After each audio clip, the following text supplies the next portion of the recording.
मनीष गर्ग, खबर भोपाल। सीएम ने किया इस सर्विस मीट का शुभारंभ। डीजीपी से बोले जिला, संभाग, प्रदेश स्तर पर हो थानों की रैंकिंग, ग्रेडिंग के पैरामीटर तय करें। आईपीएस सर्विस मीट के शुभारंभ अवसर पर आईपीएस अधिकारियों के साथ फोटो सेशन के दौरान सीएम डॉक्टर मोहन यादव, मुख्यमंत्री डॉक्टर मोहन यादव ने शुक्रवार को 2 दिनी आईपीएस सर्विस मीट का शुभारंभ किया। इस सर्विस मीट के दौरान एक्सपर्ट्स के प्रेजेंटेशन के साथ मॉडर्न टेक्नोलॉजी से क्राइम कंट्रोल करने पर 2 पुलिस अधीक्षकों और 1 सब इंस्पेक्टर के प्रेजेंटेशन होंगे। इसके बाद शुक्रवार और शनिवार को दिन भर व देर रात तक स्पोर्ट्स और कल्चरल प्रोग्राम के जरिए पुलिस अधिकारी कानूनी दाव पेच से दूर रहकर परिवार के साथ एंजॉय करेंगे। मुख्यमंत्री डॉक्टर मोहन यादव ने कहा कि थानों का प्रदेश स्तरीय, संभाग और जिला स्तरीय ग्रेडेशन होना चाहिए। इन्वेस्टिगेशन से लेकर हर तरह के विषयों पर इसकी रैंकिंग की जानी चाहिए। डीजीपी से कहा है कि पैरामीटर बनाकर इसे लागू करें। उन्होंने कहा कि आईपीएस सर्विस मीट से पुलिस के जूनियर और सीनियर अफसरों को एक दूसरे को समझने का मौका मिलेगा और उनकी कार्य दक्षता में वृद्धि होगी। डीजीपी कैलाश मकवाना ने सीएम का स्वागत किया। सीएम बोले, जब सभी सीमाएं बंद हो जाती हैं तो लोग पुलिस के पास भागते हैं। मुख्यमंत्री ने आईपीएस अफसर से पूछा कि मीट को हिंदी में लिखना हो तो क्या लिखेंगे। जवाब मिला, मीट में दिल मिलता है। उन्होंने कहा कि कई बार लोग ये कहते हैं कि मेरा पुलिस वालों से ज़्यादा प्रेम है और यह सही भी है। पुलिस के लोग बहुत काम करते हैं, इसलिए मैं पुलिस से प्रेम करता हूँ। पुलिस को तुरंत एक्शन लेना होता है, तुलनात्मक रूप से पुलिस को ज़्यादा काम करना पड़ता है, इसीलिए समाज में पुलिस पर अलग प्रकार का भरोसा है। जब सभी सीमाएं बंद हो जाती हैं तो लोग पुलिस के पास भागते हैं। मुख्यमंत्री डॉक्टर यादव ने कहा कि आपस में भले ही झगड़ा हो लेकिन बाहर के लोगों को झगड़े का एहसास नहीं होना चाहिए, यही हमारे संस्कार का भाव है। मुख्यमंत्री ने कहा कि कई जातियों को हमने क्रिमिनल जाति घोषित कर दिया है। ऐसा करने के पीछे बड़ा योगदान उनका है जिन्होंने हमें गुलाम बनाकर ऐसी स्थिति में छोड़ा है। वास्तव में ऐसी जाति के लोग भी बहुत ही कर्मठ होते हैं। नट बंजारा समाज का जिक्र करते हुए मुख्यमंत्री ने कहा कि ये दूत के रूप में काम करते थे। ये जो आपको पावर मिला है इसका सही उपयोग किया जाना चाहिए। दक्षता में संवेदनशीलता भी होना चाहिए। सलामी लेते मुख्यमंत्री डॉक्टर मोहन यादव। इस मौके पर डीजीपी कैलाश मकवाना ने कहा, इस आयोजन के लिए आयोजकों को भी बधाई देता हूं। उन्होंने कहा, देर रात को हुई वारदातों के मामलों में जब भी तेज कार्रवाई होती है तो वही कोशिश करते हैं कि अच्छा परफॉर्म करने वाले अफसर को सम्मानित किया जाए। थाना बम्होरी कला को सर्टिफिकेट ऑफ एक्सीलेंस। मुख्यमंत्री मोहन यादव ने पुलिस महानिदेशक कैलाश मकवाना की उपस्थिति में आज पुलिस अधीक्षक टीकमगढ़ मनोहर सिंह मंडलोई और थाना प्रभारी बम्होरी कला रश्मि जैन को सर्टिफिकेट ऑफ एक्सीलेंस प्रदान किया। थाना बम्होरी कला को 2024 में देश के सर्वश्रेष्ठ थानों में 20वें और राज्य में प्रथम स्थान पर चयनित किए जाने पर यह सम्मान दिया गया। गृह मंत्रालय, भारत सरकार के आसूचना ब्यूरो द्वारा किए गए मूल्यांकन में बम्होरी कला थाना को यह उपलब्धि हासिल हुई। पुलिस अधीक्षक मंडलोई ने बताया कि बम्होरी कला थाना को यह उपलब्धि पुलिस महानिरीक्षक सागर जोन प्रमोद वर्मा और पुलिस उप महानिरीक्षक छतरपुर रेंज ललित शाक्यवार के निर्देशन व मार्गदर्शन में मिली है। मुख्यमंत्री ने उत्कृष्ट पुलिसिंग के लिए टीम को बधाई दी और कहा कि यह उपलब्धि प्रदेश पुलिस के उत्कृष्ट कार्य का प्रमाण है। आईपीएस सर्विस मीट के शुभारंभ से पूर्व फोटो सेशन के दौरान मौजूद अधिकारी पहले दिन एमपी पुलिस के मॉडल इन्वेस्टिगेशन और मॉडल पुलिस वर्किंग का प्रेजेंटेशन होगा। कुशाभाऊ ठाकरे कन्वेंशन सेंटर में रतलाम एसपी अमित कुमार और rail SP Rahul Lodha presentation देंगे। इसमें मॉडर्न टेक्नोलॉजी के जरिए क्राइम कंट्रोल कैसे किया जाए, इसको लेकर पुलिस अफसरों को ट्रेनिंग देने का प्रोग्राम है। इस सर्विस मीट में डीजीपी कैलाश मकवाना समेत सभी आईपीएस अफसर परिवारजनों के साथ शामिल हुए। उद्घाटन सत्र कुशाभाऊ ठाकरे कन्वेंशन सेंटर में हुआ, जबकि बाकी कार्यक्रम पुलिस ऑफिसर्स मेस में किए जाएंगे। मीट में हिस्सा लेने के लिए प्रतिनियुक्ति पर पदस्थ अफसरों को भी बुलाया गया है। कल्याण के लिए निरंतर संकल्पित हैं। बीच बीच में सर से जब भी बातचीत होती है वो इसके बारे में काफी संवेदनशील हैं और उसी परिप्रेक्ष्य में हमने सर अभी जो हमारे पुलिसकर्मी काफी स्ट्रेस में, टेंशन में, ड्यूटी का इतना ज्यादा लोड रहता है तो उनके तनाव प्रबंधन और मानसिक स्वास्थ्य प्रबंधन के विषय में एक हार्टफुलनेस संस्थान है सर, जो कई देशों में बहुत सक्रिय है। उनसे हमने अभी सर 2 फरवरी को ही MOU किया है और वे सारे पुलिस स्टेशन, सारी पुलिस लाइंस, सारे हमारे SAF की बटालियंस, सारे ट्रेनिंग सेंटर्स, पुलिस के हमारे जितने भी यूनिट्स हैं सभी में वे नियमित ध्यान के कार्यक्रम चलाएंगे। पूर्व में भी कुछ संस्थान द्वारा हमारे कुछ ट्रेनिंग सेंटर्स में कार्यक्रम चलाए गए थे, उसके बहुत अच्छे रिजल्ट्स मिले हैं। तो मुझे विश्वास है कि इसके बहुत अच्छे परिणाम आएंगे और सबसे खास बात यह है कि वे सिर्फ बिल्कुल फ्री ऑफ कॉस्ट ये प्रोग्राम चलाएंगे। इसमें वो कोई भी धनराशि पुलिस विभाग से नहीं लेंगे। पुलिस बैंड का गठन सर निश्चित रूप से जो हमारी परेड को एक व्यवस्थित रखने के साथ ही जो ट्रेडिशनल हमारे सेरेमोनियल पुलिस ऑफिसर्स होते हैं उसमें भी वो काफी काम आ रहे हैं। और अभी हाल ही में माननीय मुख्यमंत्री जी ने नियमित बैंड के गठन की स्वीकृति भी शासन स्तर से उसमें जारी कराई है। कुछ सनसनीखेज अपराध बीच में हुए हैं, किंतु मैं जिक्र करना चाहूंगा कि हमारे सभी फील्ड के अधिकारियों ने बहुत मेहनत करके निरंतर उसमें वे कमांड करते रहे, लीड करते रहे और करीब करीब सारे सनसनीखेज अपराधों में उन्होंने पतासाजी की और तुरंत अपराधियों को गिरफ्तार किया। और मेरी भी कोशिश रही कि जैसे ही किसी जिले में अच्छा काम हुआ तो SP से रिवार्ड रोल बुलवा करके मैं अपने ऑफिस से ही उन्हें अतिशीघ्र रिवार्ड देने की कोशिश करता हूं ताकि उनका मनोबल बढ़ा रहे। सर, आपकी पुलिस बल के प्रति संवेदनशीलता, पुलिस मध्य प्रदेश पुलिस को आधुनिक संसाधनों से सशक्त बनाने की इच्छा और आपका नेतृत्व मार्गदर्शन हमें सशक्त बना रहा है। सर, इस IPS मीट के समस्त आयोजकों और IPS एसोसिएशन के जो हमारे पदाधिकारी हैं उनको मैं धन्यवाद देना चाहूंगा। यह अत्यंत सुंदर मिलन समारोह है। और एक जिक्र और सर मैं करना चाहूंगा कि ये IPS मीट अभी बहुत अधिक समय नहीं हुआ है सर, इसको एक व्यवस्थित प्लेटफॉर्म से शुरू किए। 2016 में ही ये प्रारंभ किया गया था। बीच में कोविड में और पिछले साल भी ये नहीं हो पाई थी, बट एक बहुत अच्छा फोरम है सर, जहां हम सारे जूनियर से लेकर सीनियर मोस्ट अधिकारी सब आपस में मिलते हैं सर और सारे अपने अनुभव शेयर करते हैं। कई जूनियर ऑफिसर्स के बहुत अच्छे सुझाव रहते हैं जो निश्चित रूप से हमें सर पुलिस को और एफिशिएंट बनाने में मदद करेगा। इस सुंदर मिलन समारोह के आयोजन के लिए सर मैं हमारे आयोजकों को बधाई देना चाहूंगा और आप इस आपकी गरिमा में उपस्थिति हमें सर इस कार्यक्रम में और अधिक ऊर्जा, समर्पण और एकता की भावना प्रदान कर रही है। सर, आपका बहुत बहुत धन्यवाद सर।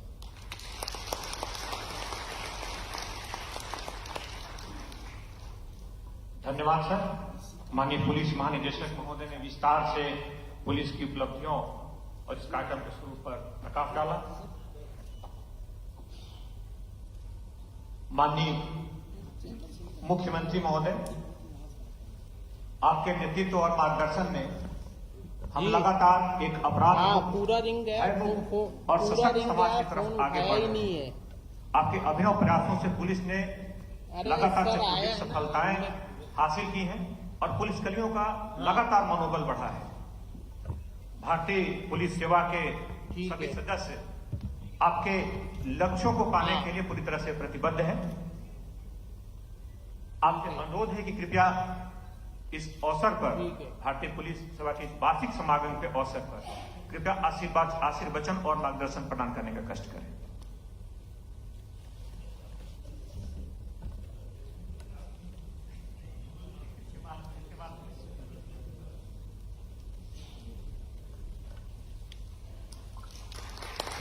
भैया सामने से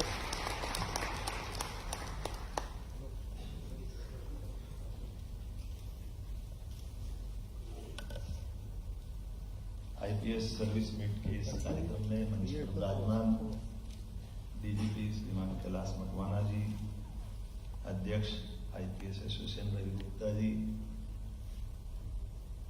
संगठन बनाना और संगठन को चलाना ये दोनों भी बड़ा कठिन है मामला। अभी मैंने शुरुआत में ही प्रश्न उठा दिया आपके मामले में। जब अगर अध्यक्ष बन गए तो फिर क्या कि DGP पहले अध्यक्ष रहेंगे। बुरा मत मानना। ये सामने मत आओ। ये थोड़ा सा हमारी व्यवस्थाओं से जुड़े मुद्दे और हमारे भी उत्तर मिलते रहते हैं, आपकी दायरे में लाओगे तो संकट खड़ा हो जाए। लेकिन फिर भी ये अच्छी बात है कि हमारे यहाँ अधिकारियों के लिए, खासकर IPS अधिकारी, IAS अधिकारी, IFS अधिकारी अपने प्रदेश के एक दूसरे के, क्योंकि ये भारतीय प्रशासनिक सेवा का चयन ही ऐसा है कि अलग अलग दूरस्थ, पता नहीं परमात्मा की दया से जिसके जैसे भाग्य हो, लेकिन एक नया परिवार की तरफ बढ़ने वाला कदम होता है। और स्वाभाविक रूप से एक बार मिलने से मिलकर के आत्मीयता तो होती है, कई बार हमारे अपने मूल दायित्व को लेकर के परस्पर चर्चा करने का अच्छा एक प्लेटफॉर्म होता है, एक दूसरे के अनुभव साझा करने का भी मौका मिलता है। और जाने अनजाने कई सारी चीजों को कभी कभी व्यक्ति के मन में ये अच्छी बात ये रहती है कि व्यक्ति दोनों तरफ से जानता है।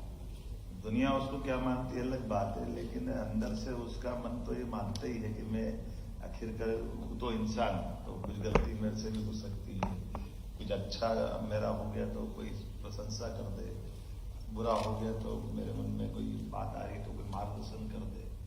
और ये अनुशासित दायरे में तो आपके यहाँ तो बहुत कठिन जाता है कि फिर बचाने में लग जाता आदमी, अगर सही बात नहीं बताई तो बिना बात के। ऐसे में इन सारी बातों के लिए प्रशिक्षित होने का एक तरह से ये मीटिंग भी एक हमारा कार्यशाला की तरह मान लें, जहां हम अपने आप को इन सारी बातों से निकाल के ले जाने के लिए एक तरह से इस हमारे यहाँ तो इसको प्रशिक्षण कार्यक्रम भी बोल देते हैं कि एक साथ रह करके ऐसे कई सत्रों के माध्यम से अपने आप का प्रशिक्षण होता रहे, ताकि हम अपने, एक होता शिक्षा और एक होती दीक्षा, एक होता शिक्षण और एक होता प्रशिक्षण। आपके प्रशिक्षण के दायरे अलग है, आपके प्रशिक्षण की पद्धति भी बहुत अच्छी है, लेकिन इस प्रशिक्षण में उस प्रशिक्षण में जमीन आसमान का अंतर है। यहाँ हम खुल करके कोई बात कहेंगे तो बोलने और सुनने की दोनों की भूमिका बदल जाती है। बोलने और सुनने की भूमिका में हमारे लिए परस्पर आत्मीयता भी है, सहयोग भी है, सकारात्मकता भी है। नकारात्मकता से हटा करके सच्चे अर्थों में मीट का मतलब है हम अपने एक दूसरे के, इसको हिंदी में ले मीट को, तो मीट में अगर अंग्रेजी का हिंदी लिखोगे तो क्या लिखोगे?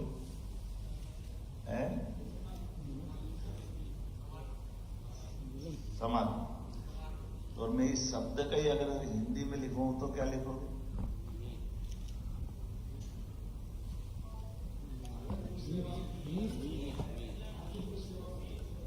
मीत। तो मीत मिलता ना किसी को, तो मीत मिलता तो मीत कब मिलता है? एकदम से हमारे अपने दिल के करीब होता तो मिलता है ना। तो आपके यहाँ एक दूसरे के नजदीक आने का इससे अच्छा प्लेटफॉर्म कौन सा हो सकता है?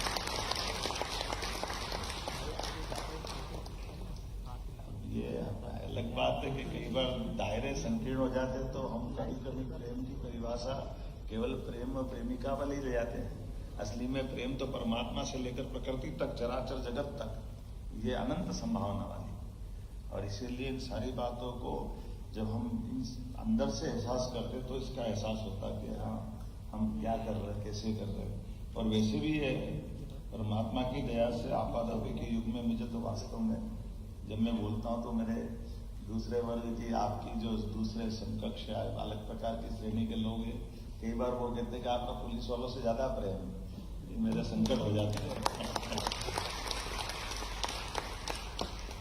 लेकिन ये बात सही कि नजदीक से देखने में दिखता भी है कि तुलनात्मक रूप से ये बात सही है कि सिविल सर्विस के लोग भी बहुत काम करते हैं, लेकिन पुलिस सर्विस के लोग 24 घंटे काम करते हैं।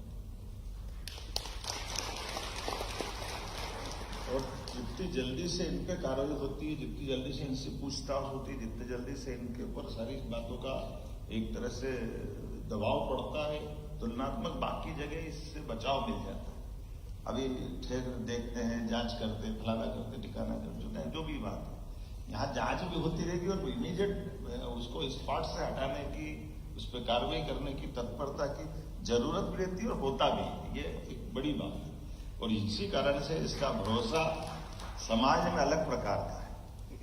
हमारे लिए आज पुलिस की बात करते तो पुलिस का कहते ही अपने लिए जब सारी सीमाएं बंद हो जाए तो तो लोग पुलिस की तरफ भागते कि भाई अब पुलिस से असर है। जैसे अच्छे खासे व्यक्ति को डॉक्टर की जरूरत पड़ती जब वो अपनी मर्जी से जाए, लेकिन बीमारी में डॉक्टर भगवान की तरह दिखता है। ऐसी परेशानी में पुलिस भगवान की तरह नजर आती है कि पुलिस मिल जाए तो मेरे सारे कष्ट दूर हो जाए।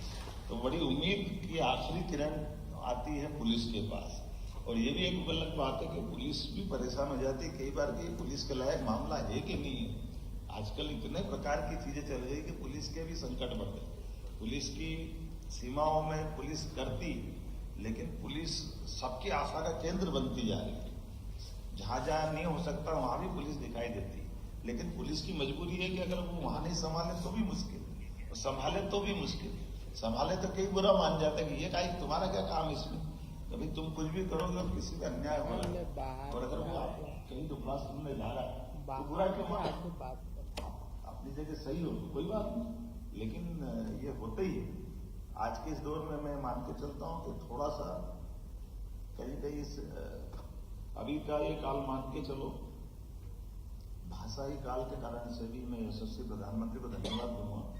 आपने सबने देखा होगा, मैंने एक उदाहरण सुनाया था कई बार, अभी भी उसको दोहरा देता हूं कि जैसे हमारे यहाँ आज भी गांव के अंदर भी आपकी इन व्यवस्थाओं के बलबूते पे आप लोग अच्छे से जानते होंगे कि हमारे यहाँ कॉलेज की पढ़ाई के अपन सारे, मैं भी उसी श्रेणी में से आता हूँ कि जिनमें आपने कॉलेज की बड़ी बड़ी डिग्री ले ली तो कई बार हमको डिग्री का अहंकार हो जाता है कि हम इतने बड़े पढ़ गए, हम ज्यादा समझते हैं, दुनियादारी देखे।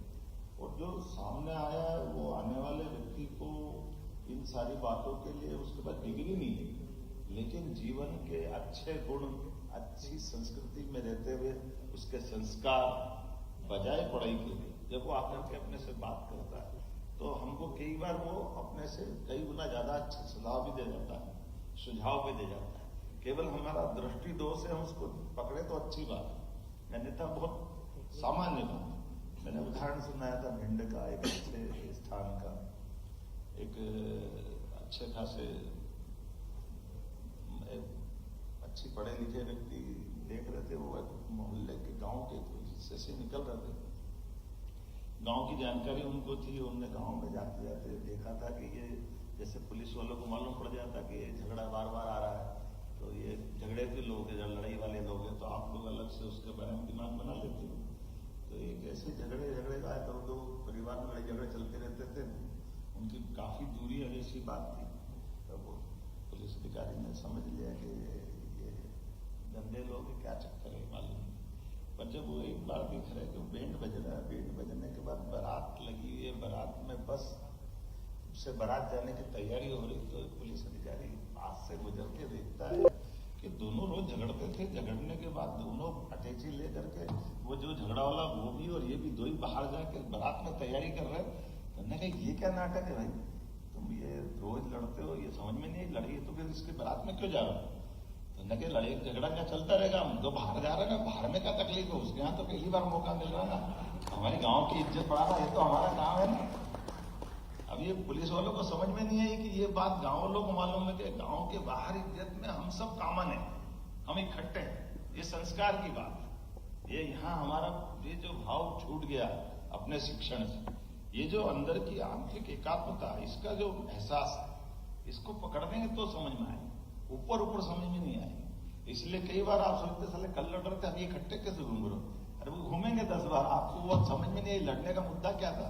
लड़ने का मुद्दा निकल गया, लेकिन लड़ने का गुण नहीं है उनके अंदर। लड़ने के गुण को पकड़ोगे तो गुण से व्यक्ति के अंदर का जो अंतर है, जैसे अभी कई बार ये कॉमन विषय चलता, बुरा मत मानना, मैं आके बोल रहा हूं कि हमारे बीच में से कई जातियों को हमने क्रिमिनल जातियां कर दिया। ये जातियां ये आपराधिक जातियां हो गई। कभी अपन झांक के देखो आपराधिक जातियों का एक पुराना इतिहास क्या है? कोई आपराधिक जातियों का जिनकी आप बात करो, मैं गारंटी से कह सकता हूं, अपने लिए ये आपराधिक जाति बनाने के पीछे बड़ा योगदान हमारे को जो गुलाम बना के चले गए उनकी मानसिकता है। उन्होंने हमको ये ट्रेडिशनल रूप से ये तरीके से समझा दिया कि ये आपराधिक जाति, क्योंकि उनके हम उस पर हाथ टिक जाते, उससे आगे वो समझ नहीं पा रहे, तो उनने हमको आपराधिक जाति कर दिया। असली में तो वो इतने कर्मठ और अलग प्रकार के लोग हैं, प्रॉपर उपयोग करो तो वो बहुत काम के लोग हैं। लेकिन बस उदाहरण के लिए जैसे नट जाती है या बंजारा जाती है, ये इनकी विशेषता ये थी कि इनको अपने राज्य के लिए गुप्तचर की व्यवस्था के नाते से कई जगह जाना पड़ता था और आजीविका का अपना पालन भी करना था। तो उनको कलाकारी भी सब आती थी और कलाकारी के बलबूते पर यह सत्य है कि अगर भारतीय व्यवस्थाओं में देखोगे तो उनको खाने पीने जीने के लिए अपने यहाँ जैसे एक किसान के घर में अनाज आता था तो कई अगर अपन ऐसे वैसे मौका तो नहीं है लेकिन कभी सुनाने के लिए बात निकल गई तो सुनाता हूं कि माता बहनें जो गाने गाती है घर में कि फसल आ रही है घर में और फसल का इसका अधिकार किस किसका है, तो किसान दाने डालता बोनी करने के लिए बोनी जा रही खेत में, लेकिन उसके घर की प्रसन्नता बताती है कि ये जब फसल आएगी एक दाने से 1000 दाना होगा, 1000 दाने से हम पंडित को भी देंगे, नाई को भी देंगे, इस कर्मचारी को भी देंगे, उसमें हम नेट को भी देंगे, सबका हिसाब लगा, क्योंकि वो जो आ रहा है वो मेरा नहीं अकेला, ये सबका है। ये जो अंदर का भाव है परमात्मा ने जो दिया है, ये अपना भारतीय दर्शन वाला भाव है कि जो हमको मिला वो केवल हमारा नहीं। और यहीं से आपकी पुलिस की भावना भी चालू है कि पुलिस में हम बैठे तो जो हमको पावर मिला है मूलतः वो सबका पावर है और सबके पावर के लिए हम अपने इस अधिकार का जैसे जैसे सदुपयोग कर पाए तो सच्चे अर्थ में पुलिसिंग कर लें, क्योंकि पुलिसिंग डंडे से नहीं होती। और जिस स्थान पर हम बैठे हमारी कठिनाई है कि हमको अनुशासन का पालन भी कराना है, हमारी दक्षता भी दिखाना है, लेकिन दक्षता में संवेदनशीलता भी दिखाना है। हमको इस बात का एहसास करना ही पड़ेगा कि आखिर हमारे करने कराने से, क्योंकि आपका एक साइड बहुत अच्छा है, हमको जो बनाना है उसको बना बनू के दे दो, कोर्ट जाने कोर्ट का काम जाने, हमको क्या लेने देना। हमको लगता है कि टांग टूंग के दया कभी पक्ष बल जाने और निपटता रहे, तेरी जो मर्जी है करता है। कभी उस पर आगे चलकर क्या होगा वो एक लंबी कहानी है उसका, वो दुनिया कौन सी चल जाए। बनाने के लिए सब पकड़ा बन जाएंगे, नहीं बनाना तो मर जाए तो भी नहीं बने, भले ही कोई सुप्रीम कोर्ट का वकील आ जाए या चीफ जस्टिस आ जाए, वो मरता मर जाए कि भैया ये हो ही नहीं सकता। हमारे जो इन्वेस्टिगेशन ऑफिसर ने कह दिया कि इसके बाद नहीं होगा तो नहीं होगा, तो वो अपनी दुनिया है। लेकिन सच्चे अर्थों में हमको करने कराने के पीछे जो मनस्थिति चाहिए, वो मनस्थिति की सर्वोच्च स्थिति अगर किसी के पास है तो परमात्मा की दया से आईपीएस अधिकारी के पास है। मैं मान के चलता हूं आपको बता, हमारे लिए ये परमात्मा ने इस शरीर के अंदर पूरा शरीर, अगर जूलॉजिकल दृष्टि से देखो, प्राणी विज्ञान की दृष्टि से, तो एक शरीर के 2 हिस्से कर दो पूरे, सब दोनों हिस्सों में, किडनी 2 हिस्सों में है, आंख 2 हिस्सों में, नाक 2 हिस्सों में, सब कुछ, लेकिन मस्तिष्क भी 2 हिस्सों में। और मस्तिष्क की विशेषता है सब सीधे मस्तिष्क उल्टा लगा है, उसको इधर चलाना तो उधर, उधर चलाना तो इधर, उसके 2 हिस्से अलग अलग प्रकार के। वो एहसास कराते हैं कि परमात्मा हमको सदुपयोग के लिए मौके दिला। तो मैं मान के चलता हूं आज के अवसर पर लंबी चौड़ी कहानी हो गई, लेकिन मुद्दे की बात यही है में से मध्यप्रदेश वो स्थान जिसकी पुलिस, जिसका मनोबल और उसके के कई गौरवशाली अच्छे पक्ष, जिसके कारण से मध्यप्रदेश पुलिस पे पूरे देश को गर्व है, मैं आपको बधाई देना चाहता हूं। और भौगोलिक दृष्टि से भी आपके सामने, अपने सबके सामने मध्यप्रदेश के गठन के समय से ये अलग अलग प्रकार के नेचर का पूरा प्रदेश है। जैसे बुंदेलखंड का नेचर अलग है, मालवा का अलग है, हमारा महाकौशल का अलग है, लेकिन समय के साथ धीरे धीरे करके हम सब एक तरह से इन व्यवस्थाओं के बलबूते पर भौगोलिक बंटवारे के आधार पर एक अच्छे प्रांत के रूप में मध्यप्रदेश आया है, जिसने कई सारे मामलों में अपनी एक अच्छी पोजीशन बनाई। ऐसे में ये बात सही है कि हमारे लिए तो आपकी शुरुआत तो मनोविज्ञान से होती है, मनोविज्ञान और मनस्थिति, इसके बाद आपकी सारी कहानी चालू है। प्रकरण तो प्रकरण की जगह रहेगा, लेकिन आपका उस समय की मनस्थिति, लेकिन मैं मान के चलता हूँ कि पुलिस अधिकारी की जो ड्यूटी होती है, जो ट्रेनिंग होती है, उसमें सारी बातें आती हैं। लेकिन आज तो एज ए मुख्यमंत्री करके मुझे बुलाया, मैं खुद इसमें ढूंढ रहा था कि आपके यहाँ ये कांस्टेबल से शुरू होता था। मैंने अपने अधिकारी से भी पूछा कि जरा बताओ ये कांस्टेबल शब्द कहाँ से आया है। तो उन्होंने कहा कांस्टेबल शब्द कांस्टेबल को कांस्टेबल पे ठिकाने लगाने का काम किसने करा? बोले भारतीय पुलिस ने ही करा। क्योंकि हमारे यहाँ इंग्लैंड की तरह चीफ कांस्टेबल भी बोलते हैं ना, डीजीपी अलग आ गया, हेड कांस्टेबल में पूरा हो गया। असली में कांस्टेबल का अर्थ क्या है?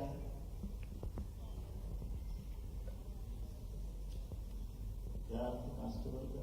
रही है, गूगल देखोगे।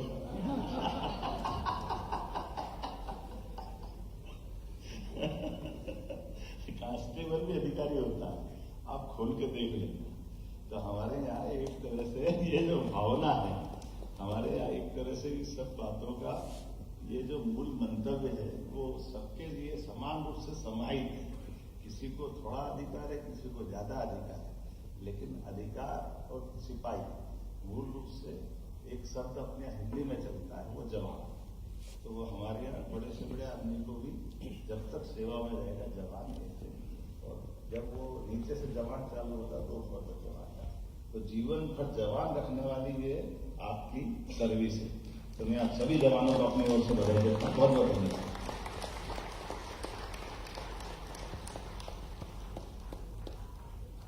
पुलिस की चुनौतियों और कार्यप्रणाली में उत्पन्न समस्याओं को इतनी आत्मीयता से समझने के लिए और हार्दिक आभार। पुलिस आपके नेतृत्व में व्यवसायिक दक्षता के उच्चतम मापदंडों के अनुसार कार्य करती रहेगी। और पिछले दिनों लगातार पुलिस ने राष्ट्रीय स्तर पर भी यहाँ पर कई उपलब्धियां हासिल की हैं, तकनीकी उन्नयन से लेकर संसाधनों के विस्तार तक। और एक सवाल उल्लेख करना चाहूंगा, आपने जिक्र किया था कांस्टेबल का। आजादी से पूर्व आईपीएस जो होती थी, इंपीरियल सर्विस होती थी, आईपी सर्विस होती थी, और आजादी के बाद इसमें इंपीरियल शब्द को हटाया गया था, इंडियन शब्द जोड़ा गया, और सर्विस शब्द नहीं होता तो सेवा भावना को उन्नत करने के लिए इसमें सर्विस शब्द जोड़ा गया, ताकि एक सेवा की भावना से पुलिस काम कर सके। सर, लगातार आपके नेतृत्व में सर पुलिस ने कई उपलब्धियां हासिल की हैं। इसी कड़ी में टीकमगढ़ के बम्होरी कला के थाना प्रभारी रश्मि जैन को केंद्रीय गृह मंत्रालय द्वारा सर्वश्रेष्ठ थानों की सूची में चिन्हित किया गया है और उन्हें एक्सेलेंस अवार्ड से पुरस्कृत किया गया है। मैं माननीय मुख्यमंत्री महोदय के हाथों पुरस्कृत होने के लिए वहां के पुलिस अधीक्षक मनोहर सिंह मंडलोई और टीआई बम्होरी कला टीकमगढ़ रश्मि जैन को आमंत्रित करता हूं।